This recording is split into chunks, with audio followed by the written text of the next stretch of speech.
በሳዑዲ አረቢያ የምትገኙ ወደ ኢትዮጵያውያኖች እንኳን ደስ አላችሁ እላለሁ። እጅግ በጣም አስፈላጊና በጉጉት ሲጠበቅ የነበረ ነገር እንደስከዛሬው ወሬ ነው እየተባለ ሁሉም ነገር ሊዘናጋበት የማይችል እውነተኛ ነገር ነውና በድጋሚ እንኳን ደስ አላችሁ እላለሁ ውድ ቤተሰቦቼ። ስለዚህ ይህን እድል እንዳያመልጣችሁ ፎርሳውን ተጠቀሙበት ነው የምለው። በመጀመሪያ አሰላሙ አለይኩም ወራህመቱላሂ ወበረካቱሁ። ውድና የተከበራችሁ ወደ ቻናሌ ቤተሰቦች እንዴት ናችሁ? ደህና ናችሁ ወይ? ከኔ ጋር አልሐምዱሊላህ። እንደውም ክርስቲያኖች ወንድሞቼ ወደ ኢትዮጵያውያኖች በያላችሁበት የዓለም ዳርቻ ሰላማችሁ ይብዛ። ሀገራችንን ሰላሙን፣ አንድነቷን፣ መተሳሰብ፣ መከባበርን ይመልስልን። ለዚህ ቤት አዲስ የሆናችሁ ደግሞ ሰብስክራይብ ማድረጋችሁ እንዳትረሱ። ነባር ቤተሰቦቼ ከጎን ሆናችሁ ስለምታበረታቱኝ እጅግ ከልብ አመሰግናለሁ። እና ዛሬ ይዤላችሁ የመጣሁት በጣም አስፈላጊና እስኪ ለሁሉም ያልሰማ ይስማ የሚለው ሸር እያደረጋችሁ ለሁሉም መረጃውን ብታደርሱ ደስ ይለኛል።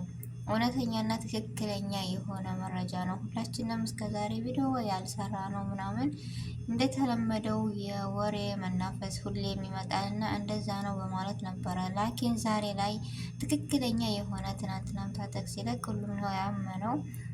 ከቢሮም ሆነ ከማንም የተሰማ የተረጋገጠ መረጃ ነው እና ሁላችሁም የዚህ እድል ተጠቃሚ ብትሆኑ ደስ ይለኛል። እና የተፈቀደው ለምንድን ነው ምናምን ብቻ ብዙዎቻችሁ ጥያቄ ነው። ፓስፖርት የሌላችሁ ከጠለብ ቤት ጠፍታችሁ ፓስፖርት ያላችሁ፣ ኢቃማ ቁጥር ያላችሁ፣ የፓስፖርት ቁጥር ያላችሁ ኮፒ ራሱ ቢኖር ይሰራል፣ ችግር የለውም። በባህር የመጣችሁ እንዲሁም በዚያራ የመጣችሁ የእናንተ ገና ነው። ብር እንዳትበሉ ተጠንቀቁ ቤተሰቡ። አሁን የወጣው የሰው አካስ ብቻ በጣለም መጥቶ የጠፋ የቃማው ምንትህ የሆነ ህሮብ በላቅ ያለበት ሁሉም ነገር ያኔ ወዳቂ የሆነ ኢቃማ ዛሬ ላይ መስተካከል ይችላል።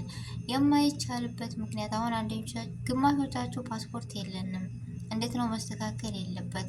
እንዴት ነው አሁን ላይ ኤምባሲ እያስተካከሉ ነው ያሉት? ምክንያቱም 24 ሰዓት ይሰራ ራሱ እየተባለ ነው። እውነት ነው፣ አስደሳች ነገር ነው። ምክንያቱም ዛሬ ላይ ዜጎቻችሁን ህጋዊ ለማድረግ ህጋዊነት ለሁሉም ነገር ይጠቅማል።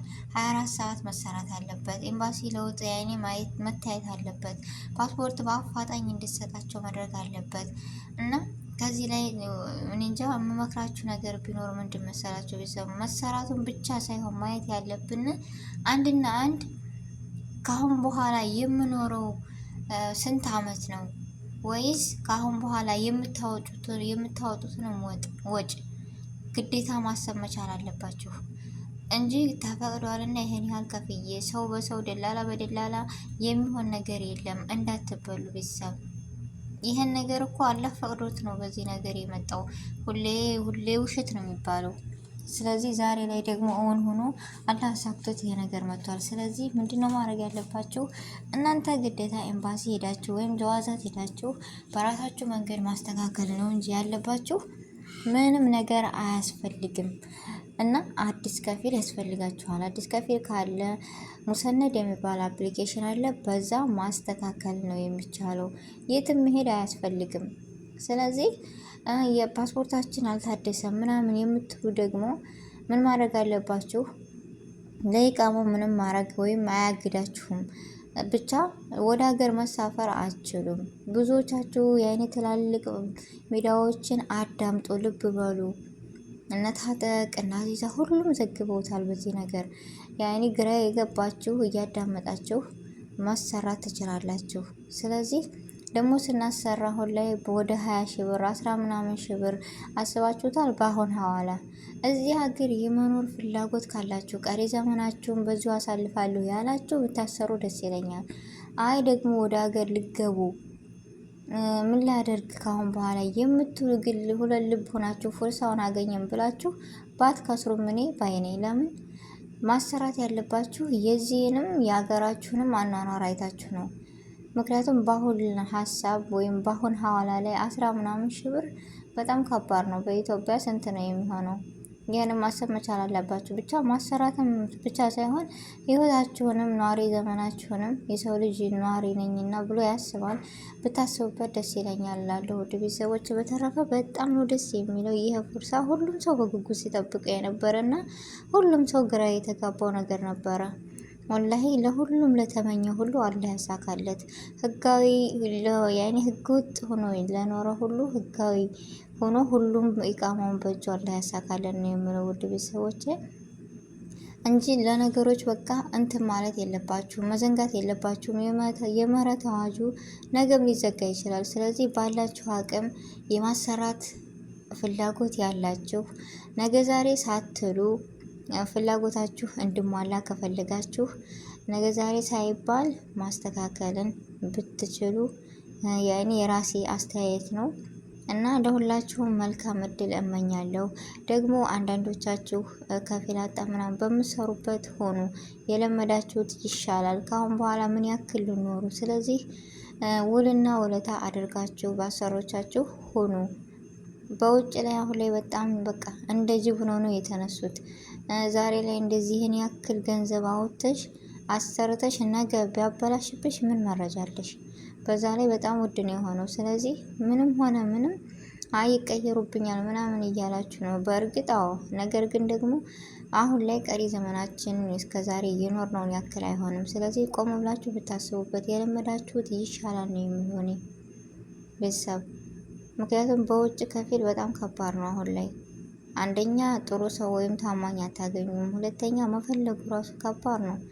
ማንኛውም ሰው መፈለጉ ከባድ ነው ስላችሁ ማንኛውም ሰው ሊሆናችሁ ይችላል። ግን ምን ያክል አመኔታ ይዛ ሰው ሊኖራችሁ ይችላል? ይህን ያክል ወጪ አውጥታችሁ በአሁኑ ሐዋላ 10 ምናምን ሺህ ብር አውጥቶ ነገ ጧት ከተበላሸ ይህን አስቡበት ቤተሰብ። የስንት ደክመን ስንት ላባችንን ጠብ አድርገን ያመጣ ነው ገንዘብ ነው። ስለዚህ ገንዘባችንን እንዳገኝ ማባከን የለብንም። ገና ይሄ ነገር ተፈቀደ ተብሎ ነገሮችን በቃ ዝም ብለን በፍጥነት የሚሰራ ነገር አይደለም። ተረጋግታችሁ አስባችሁ አለ አይደለ ጥሩ ከፊል ተፈልጎ በቃ የራሳችሁን ዋስትና የራሳችሁን የመኖር ትርጉም አስባችሁበት ነው ወጪ ማውጣት ያለባችሁ። ስለዚህ የመኖር ፍላጎት የማሰራት ፍላጎት ትክክለኛ ጥሩ ከፊል ካገኛችሁ አሰሩ። ወጩ በዛብን ምናምን የምትሉ እኛ ውድ ኢትዮጵያውያኖች በፊት ፓስፖርት አውጡና ያዙ ስንባል አልያዝንም። ጊዜያችንን እናባክናለን። ለምን እንደሆነ አላቅም። ለራሳችን ሆነን አናቅም። በጥቅሉ ታውቃላችሁ፣ በጥቅሉ ለራሳችን የሚያስደስተን ነገር የለም። ለሰው ቢሉን እኮ ወይም አንድ እህት አንድ ወንድ በባህር መጥቶ ቢሉን ከ10 ምናምን ሺህ ብር በላይ ነው የምናወጣው። ይህን ታውቃላችሁ። ስለዚህ ለራሳችሁ ሁኑ። የማሰራት አቅም ፍላጎት ካላችሁ አሰሩ ነው የምለው። ተወደደ ምናምን በዚህን በኒዛም በትክክለኛ ከሄዳችሁ አቅማችሁ ይፈቅዳል። ኢንሻአላህ አላህ ይገዛችሁ። አሰሩ ነው የምለው እኔ እና በሆነ ባልሆነው የሚጠፋ ብር ነው።